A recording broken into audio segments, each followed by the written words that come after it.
آج کے بعد اپنی دعاؤں میں جہاں اور بہت کچھ مانگتے ہیں اللہ سے برکت بھی مانگیں. ہمارا مسئلہ اصل میں برکت نہ ہونا ہے. جب برکت آ جائے گی آپ دیکھیں سکون بھی ہوگا, اولاد بھی تابع دار ہوگی, بیوی بھی فرما بردار ہوگی, گھر کے اندر محبتیں بھی ہوں گی, الفتیں بھی ہوں گی, ہمارے سارے مسئلے آٹومیٹکلی حل ہو جائیں گے, ہر چیز ان آرڈر آ جائے گی. اعمال سے تو برکت بڑھتی ہے اور کچھ اعمال سے برکت گھٹتی بھی ہے, وہ بھی پتہ ہونا چاہیے. یہ نہ ہو کہ وہ عمل کرتے پھریں جو برکت ختم کر دیتے ہیں. تو برکت گھٹتی کس سے ہے؟ نمبر 1 بدنیتی سے گھٹتی ہے. جو بدنیت انسان ہوگا نا اس کی زندگی میں برکت نہیں ہوگی, برکت نہیں ہوگی اس کی زندگی میں. کئی ہوتے ہیں نا نیت کے کھوٹے, برا سوچنا, نیگیٹو تھنکنگ, بیوی کے بارے میں بھی نیگیٹو تھنکنگ, ماں باپ کے بارے میں بھی, دوستوں کے بارے میں بھی, دفتر میں کام کرتے ہیں وہاں نیگیٹو تھنکنگ. جو نیگیٹو تھنکنگ والا بندہ ہوگا نا اس کی زندگی میں کبھی برکت نہیں ہوگی. اللہ اکبر کبیرہ. ایک شعر یاد آ رہا ہے پنجابی کا, آپ حضرات کو ٹائم ہے, یہ آج آپ حضرات کو وہ شعر سناتے ہیں, اس کا ترجمہ بھی ساتھ کر دے گا. ہمارے ہاں ایک بزرگ گزرے ہیں سلطان العارفین باہو سلطان رحمت اللہ علیہ, ان کے پنجابی کا کلام بہت معروف ہے. فرماتے ہیں جے ناتیاں دھوتیاں رب ملدا تے ملدا کمبیاں مچھیاں نو. اگر نہانے دھونے سے خدا ملتا تو مچھلیوں کو اور کچھووں کو خدا مل جاتا, ہر وقت ہی نہاتے دھوتے رہتے ہیں. یہ سر منایا رب ملدا تے ملدا بھیڑاں سسیاں نو. اگر سر منڈانے سے رب ملتا تو ایک بھیڑ کی قسم ہے, سر پہ بال نہیں ہوتے باقی پورے جسم پہ ہوتے ہیں, تو اس کا تو سر ویسے ہی منڈا ہوا ہوتا ہے, اس کو خدا مل جاتا. یہ ذکر کیتے ہیں رب ملدا تے ملدا کال کڑیچیاں نو.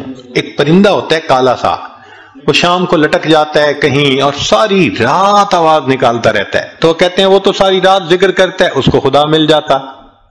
جے جتیاں ستیاں رب ملدا تے ملدا دانداں کھسیاں نو. پاک دامنی سے خدا ملتا تو جو خسی بیل ہوتا ہے وہ تو مادہ کی طرف آنکھ اٹھا کے بھی نہیں دیکھتا, اس کو بھی خدا مل جاتا. تو یہ باتیں کر کے فرماتے ہیں یہ ناتیاں دھوتیاں رب ملدا تے ملدا کمبیاں مچھیاں نو. یہ سر منایا رب ملدا تے ملدا بھیڑاں سسیاں نو. ذکر کیتے ہیں رب ملدا تے ملدا کال کڑیچیاں نو. اور جتیاں ستیاں رب ملدا تے ملدا دانداں کھسیاں نو. اور آخر پر فرماتے ہیں رب ملدا تے ملدا نیتاں اچھیاں نو. اللہ اگر ملتا ہے تو اللہ اچھی نیت والوں کو ملا کرتا ہے.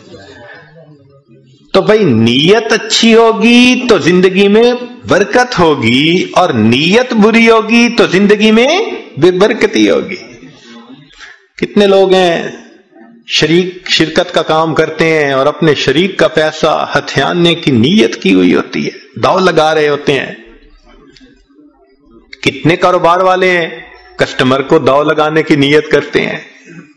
تو بھائی نیت ہی اچھی نہیں تو برکت کہاں سے آئے گی؟ تو بدنیتی سے برکت ختم ہو جاتی ہے. مولانا روم رحمت اللہ نے ایک واقعہ لکھا ہے, سن لیجئے ذرا, موقع کے مناسبت سے ہے. ایک بادشاہ تھا, اس نے گرمی کے موسم میں سفر کیا تو بہت تھکا ہوا تھا اور پیاسا تھا. اس کو اتنی پیاس تھی کہ لگتا تھا کہ میری جان چلی جائے گی. تو اس نے ایک انار کا باغ دیکھا, اتر پڑا, باغ کے مالک سے کہا کہ بھائی جاؤ کوئی دودھ کوئی انار کا جوس پلاؤ. وہ باغ کا مالک گیا اور جا کے ایک گلاس بڑا بھر کے لایا انار کے جوس کا. اس نے پیا, اتنا ٹیسٹی, اتنا مزیدار کہ بس مزہ آ گیا. اب جب اس نے پیا تو اس نے پھر مالک کو کہا کہ بھئی ایک گلاس اور لے آؤ, مگر ساتھ ہی دل میں خیال گیا کہ یار یہ باغ تو میرے پاس ہونا چاہیے. اب وہ دوسرا گلاس جب لے کے آیا تو اس نے پیا تو جناب اتنا کھٹا کھٹا، اتنا کھٹا کہ پیا نہ جائے۔ تو بادشاہ نے کہا بھائی مجھے تو لگتا ہے کہ یہ درخت بدل گیا ہے، جس وجہ سے یہ جوس کا ذائقہ بدل گیا۔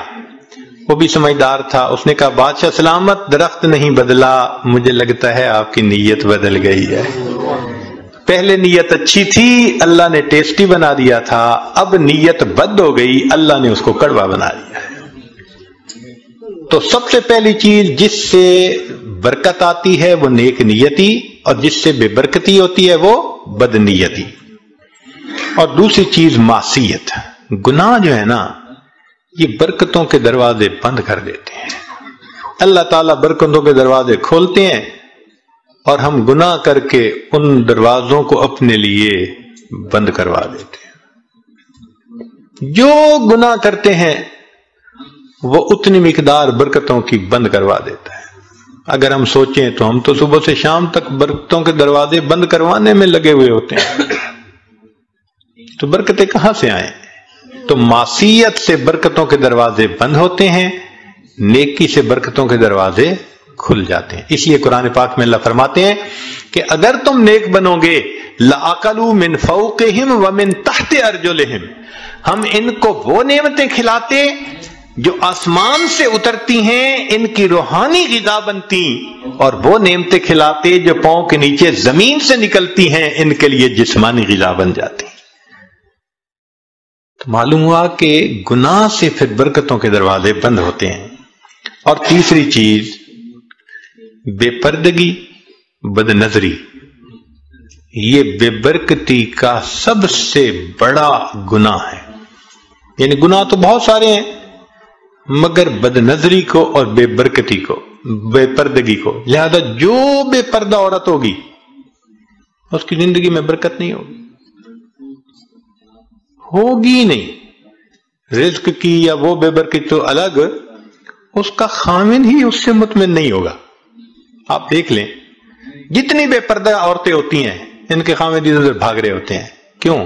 ان کو خود تسلی نہیں ہوتی، برکت اللہ ان سے نکال دیتے ہیں۔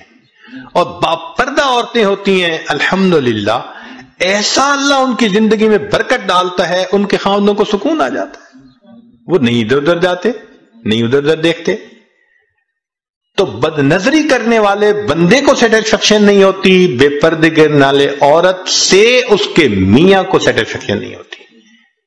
اس لیے پردہ اور نظر کی حفاظت برکت حاصل کرنے کے لیے یہ ضروری ہے۔